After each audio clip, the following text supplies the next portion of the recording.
सत्तेतलं protection म्हणजे सत्तेसाठी आमच्या लोकप्रतिनिधींनी काही वागलं, काही बोललं तरी चालू शकते, हा एक संदेश देण्याचा प्रयत्न चालू. ग्राउंडची भावना बघितली तर हा शक्तीपीठ मार्ग गरजेचा नाही. कोल्हापूर जिल्ह्यातला दूध उत्पादक सुज्ञ त्या सुज्ञ दूध उत्पादकांच्या पर्यंत लक्षात आलं की 4 पक्ष 5 पक्ष हे आत्ताच एवढं भांडा लागले तर पुढे काय होणार. माझ्याबरोबर तशी काय चर्चा त्या ठिकाणी झालेली नाही. काँग्रेस म्हणून आम्ही 30 तारखेला आमचे सगळे ठराव आहेत हे धैर्यप्रसाद हॉल जवळून चालत जाऊन आम्ही एअर ऑफिसला 30 तारखेला सकाळी 10 च्या 11 च्या दरम्यान त्या ठिकाणी देणार आहोत. आम्ही लढाई करण्याची तयारी ठेवलेली आहे कारण की गेल्या 5 वर्षात आम्ही म्हशीला असू दे गाईला असू दे जादा दर पैसे वाचवण्याचं काम केलेलं आहे. शेतकऱ्याला न्याय देण्याची भूमिका या ठिकाणी घेतलेली आहे आणि गोकुळ टिकला पाहिजे ही भूमिका माझी प्रामुख्याने आहे. नाही तर आता भाऊ राज्यातला आहे तो आता जिल्ह्यात आलाय आणि आता तो गोकुळमध्ये आलाय. गोकुळ टिकूया असं म्हणून होर्डिंग्स केले, त्याच्यावरून शासन मुश्रीफ म्हटले की आम्ही कुठं मोडाय निघालो, आम्ही वाढवाय निघालो. नाही आता गेल्या 3 महिन्यातली भांडणं बघितली तर काय चाललंय हे कोल्हापूर जिल्ह्यातला दूध उत्पादक सुज्ञ त्या सुज्ञ दूध उत्पादकांच्या पर्यंत लक्षात आलंय की 4 पक्ष 5 पक्ष हे आत्ताच एवढं भांडा लागले तर पुढे काय होणार. हे सुज्ञ मतदार आहे आणि गोकुळचा मतदार हा पूर्णपणे सुज्ञ आहे. त्याचं अर्थकारण या गोकुळवर चालतं त्यामुळे तो योग्य निर्णय घेणार. काल ठराव जमा करायला गेल्यानंतर नियोजनाचा अभाव मिळाला. मंत्री हसन मुश्रीफ यांना त्याचा संताप व्यक्त करावा लागला. अधिकारी ऐकत नाहीत अशा पद्धतीची परिस्थिती. फोनवरून मालगाव यांना झपावं लागलं. जमत नसेल तर काम सोडा अशा पद्धतीची भाषा वापरावी लागली. कसं बघता एकूणच कारण मुळात एक गट्ट्यांना शक्ती प्रदर्शन करणं किती योग्य होतं तिथनं सुरुवात आहे. आमचं म्हणणं होतं की प्रत्येक ठरावधारकानं स्वतंत्रपणे ठराव नेऊन त्या ठिकाणी द्यावे. ज्यावेळी तुम्ही 2000 लोक तिथं ठराव घेऊन जाता त्यांच्यावर आलेले 1000-2000 लोक एवढी गर्दी होणार आणि गोंधळ होणारच आहे. शेवटी प्रशासनावर किती दबाव आणायचा महायुतीतल्या सगळ्या लोकांनी हे ठरवलं पाहिजे. एकाच वेळी 2-2, 3-3 हजार लोक गेले तर प्रशासन सुद्धा काय करणार आहे. तुम्ही टाइम देऊन दिवसभरात मग 1 महिन्याची मुदत काय ठराव द्याला. 1 महिन्याची मुदत निवडणूक नियमावलीत 1 महिन्याची मुदत कशासाठी की दररोज 100-200 ठराव आले तर महिनाभरात त्या लोकांना त्याची पोच देता येते, त्याचं व्यवस्थितपणे नोंदणी करता येते. ठराव ज्यांना आणला त्याची आता काल झालेल्या ठरावात कोणी दिला कुणाची सही आहे नेमका ठराव दिलेलाच माणसानं दिला का नाही आता ह्याचा थांग पत्ता लागणार नाही. त्यामुळे आम्ही पहिल्यापासून म्हणत होतो की ठीक आहे शक्ती प्रदर्शन आपण एखादा मेळावा घेऊया जदतेनं मेळावा घ्यावा परंतु लोकांनी दररोज जाऊन ठराव दिले पाहिजे तरच त्या प्रशासनाला त्याची खातर जमा करता येईल. आता तुमच्या लक्षात येईल की ज्यावेळी 30 तारीख संपेल त्यावेळी दुबार ठराव किती आले. आता आमच्याकडे अशी माहिती आली की जे निवडणूक आयोगानं काय केली निवडणूक प्रक्रियेनं की जो फॉर्म काढला ठरावाचा तो कोणी छापून घ्यायला लागले. आता तो छापून घेऊन परत दुबार ठराव करायला लागले. कोण सचिवाच्या सहीनं देते कोण चेअरमनच्या सहीनं देते. म्हणजे आता किमान 100-200 दुबार ठराव येतील आणि त्याचे वाद कोर्टात त्या ठिकाणी जातील.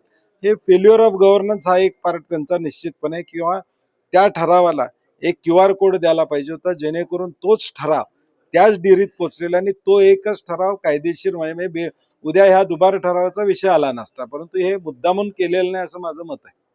पण प्रशासनाला कायदा सुव्यवस्था बिघडवायचा आहे असं थेट आरोप प्रशासन मुश्रीफ यांनीच केला. नाही आता सत्तेत असणाऱ्या मंडळींनी ते ठरवलं पाहिजे आणि प्रशासक शेवटी अधिकारी आहेत त्यांना कायदा सुव्यवस्था मोडून काय फायदा म्हणजे त्यांना काही त्यातनं निष्पन्न होणार नाही. आम्ही काही गोष्टी करणं या ठिकाणी अभिप्रेत आहे. थँक्यू.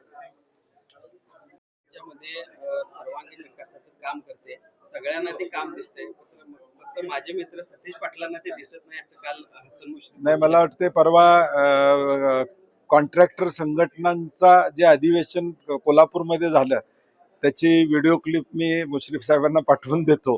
बिलं किती थकलेले आहेत कुणाचं काय या ठिकाणी चाललेलं आहे रस्त्यात किती खड्डे पडलेले आहेत. एका मतदारसंघाचा विकास म्हणजे महाराष्ट्राचा विकास या ठिकाणी होत नाही. आता काय व्हायला लागलंय की आता DPDCतला निधी हा फक्त सत्ताधारी आमदारांनाच त्या ठिकाणी मिळणार. राज्यातला निधी जिल्हा परिषदचा निधी महापालिकेचा निधी फक्त सत्ताधारी नगरसेवक सत्ताधारी जिल्हा परिषद सदस्य किंवा सत्ताधाऱ्यांनाच त्या ठिकाणी मिळणार. ज्यावेळी निधी येतो त्यावेळी तो पॉप्युलेशन बेस ह्युमन डेव्हलपमेंट इंडेक्सवर या ठिकाणी येतो आणि म्हणून आम्ही जे प्रश्न विधानसभेत त्या ठिकाणी मांडतोय ते राज्याचे प्रश्न मांडतोय. राज्याची अवस्था काय आहे, बालमृत्यूचा दर या ठिकाणी वाढलेला आहे, शेतकऱ्यांच्या आत्महत्या त्या ठिकाणी वाढलेल्या दिसतात, गरज नसलेला शक्तीपीठ हा महामार्ग त्या ठिकाणी येतोय, असे अनेक विषय आहे. MPSCनं नवीन आता परीक्षा ऑनलाईन ऑफलाईन या ठिकाणी जी ऑफलाईन होती ती ऑनलाईन घेण्याचा निर्णय घेतलेला आहे. त्यामध्ये विद्यार्थ्यांना विश्वासात घेणं अपेक्षित होतं, ते झालेलं नाही. असे मुद्दे काढले तर सरकार किती विकसनशील आहे हे या ठिकाणी दिसून येईल. शक्तीपीठ महामार्गाचा उल्लेख तुम्ही केला. काल जिल्हा परिषदेची सभा झाली, त्या सभेमध्ये तो बहुमतानं नामंजूर करण्यात आला. यामध्ये काही म्हणजे भाजपची सत्ता असताना सुद्धा बहुतांशी भाजप सदस्यांनी देखील या सगळ्या शक्तीपीठ महामार्गाला विरोध केल्याचं बघा. नाही, ग्राउंडची भावना बघितली तर हा शक्तीपीठ मार्ग गरजेचा नाही. कोल्हापूरमध्ये 11 नद्यातून हा महामार्ग जातो. 12 जिल्ह्यात गरज नसलेला महामार्ग हे सार्वत्रिक भावना आहे. हा काय प्रोजेक्ट मुद्दामून कोण विरोध करते, विकासाच्या आडवा असातला विषय नाही, परंतु वायबिलिटी या प्रोजेक्टची नाही हे सिद्ध होते आणि शेतकरी उद्ध्वस्त होणार आहे हे यातून निष्पन्न होतं. हे याचं म्हणजे त्याची कल्पना सगळ्यांनाच आहे, सर्व पक्षीय लोकांना आहे. तीच अपेक्षा सरकारकडून असणार आहे. संजय दिना पाटील यांनी ज्या पद्धतीने पत्रकारांना भाषा वापरली, धमकी दिली, कसं बघताय? कारण सत्ताधाऱ्यातले लोकप्रतिनिधी असं वाटतं. नाही, मला वाटतंय सरकारचा हा आशीर्वाद असल्याशिवाय होऊ शकत नाही. आज ते डायरेक्ट बोलतात की 5 जणांचा खून झाला होता, त्याच्या संदर्भातलं वक्तव्य त्यांचं त्या ठिकाणी दिसून आलं. दुसरं, पत्रकार शेवटी आज राजकीय ज्यावेळी एखादी घटना घडते त्यावेळी पत्रकार येतातच, तुमची बाईट घ्यायचा प्रयत्न करतातच. तुम्हाला पाहिजे असेल त्यावेळी मग पत्रकारांना भेटणार आणि त्यांना पाहिजे असेल त्यावेळी नाही भेटणार, असं होऊ शकत नाही राजकारणामध्ये. पत्रकारांना सामोरं जावंच लागतं आणि संयमानं जावं लागतं. ती जी भाषा वापरली याचा अर्थ काय? वर्धास्त, राज्य शासनाचा वर्धास्त आहे. प्रसार माध्यमांनी देखील आता विचार करणं गरजेचं आहे की याच्यावर आता प्रसार माध्यमाच्या सर्व संघटनांनी निषेध केला. कुठं त्याच्यावर FIR नोंद झाली का? पोलिसांनी त्यांना चौकशीला त्या ठिकाणी बोलवलं का? मला वाटतं हे राज्याचा वर्धास्त असल्याशिवाय असं धाडस कशाला करतात? ज्यावेळी एखादा सत्तेतला लोकप्रतिनिधी या पद्धतीची भाषा वापरतो त्याला अभय असतं. ते सरळ म्हणतात कमिशनरकडे जावा, कुणाकडेही जावा, म्हणजे अभय आहे. मला वाटतंय मुख्यमंत्र्यांनी या राज्यामध्ये कायदा आणि सुव्यवस्था आहे असा जर मेसेज द्यायचा असेल तर कारवाई करावी अशी आमची अपेक्षा आहे. किमान 4था स्तंभ तरी या ठिकाणी न्यूट्रल राहील एवढ्यासाठी जे प्रयत्न करणं अभिप्रेत आहेत ते सरकारनं करावेत. पण काही शिंदे गटाच्या आमदारांनी काल त्यांचं समर्थन करण्याचा प्रयत्न केला किंवा अनावधानानं किंवा भावनेच्या भरात वक्तव्य झाल्या, नाही, मी ते पाठराखण करण्याचा प्रयत्न. नाही, मी तेच म्हणतोय ना की प्रोटेक्शन, सत्तेतलं प्रोटेक्शन म्हणजे सत्तेसाठी आमच्या लोकप्रतिनिधींनी काही वागलं, काही बोललं तरी चालू शकते, हा एक संदेश देण्याचा प्रयत्न चालू. एका बाजूला महाराष्ट्राची परंपरा वेगळी आहे, ती परंपरा मोडून आमच्या सत्तेतला माणूस आहे त्याला कसंही करून सांभाळायचं, मग त्याने दरोडा उद्या टाकला तरी आमची हरकत नाही असं म्हणायची वेळ त्या ठिकाणी येईल. महाविकास आघाडीच्या आमदारांची बैठक झाली, त्या बैठकीला काही आमदार उपस्थित राहिले नाहीत, त्यावरून चर्चा सुरू झालेली आहे. नाही, मला वाटतं जे उपस्थित राहिले नाहीत त्यांनी कारणं दिलेली आहेत. ते बाहेर गावी होते.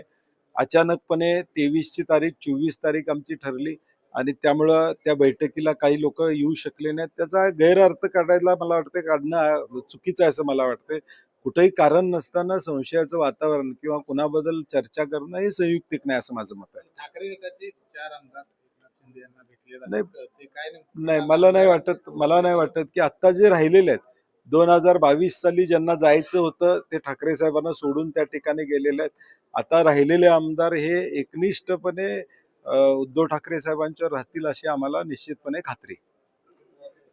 राज्याची लोकसंख्या आता 13 कोटींच्या पर्यंत पोहोचलेली आहे. असं असताना राज्यामध्ये फक्त 13,000 अँब्युलन्स आहेत अशा पद्धतीची माहिती अधिकारामध्ये समोर आलेली आहे. कसं चित्र बघता येईल? म्हणजे 13 कोटीसाठी 13,500 अँब्युलन्स. नाही, मधल्या काळात सरकारनं जाहीर केलं होतं की नव्या अँब्युलन्सची खरेदी चालू आहे. ते अँब्युलन्सचं टेंडर देण्यामध्ये देखील दबाव कुठनं आले हे 2 वर्षापूर्वी सगळ्या प्रसार माध्यमातून त्या ठिकाणी आलं होतं. आमची एवढीच अपेक्षा आहे, टेंडर कुणालाही द्या, तुमच्या घरच्या माणसाला द्या, परक्याला द्या, पाहुण्याला द्या, आमचं काही म्हणणं नाही, परंतु किमान लोकांना सेवा द्या एवढी आमची अपेक्षा आहे.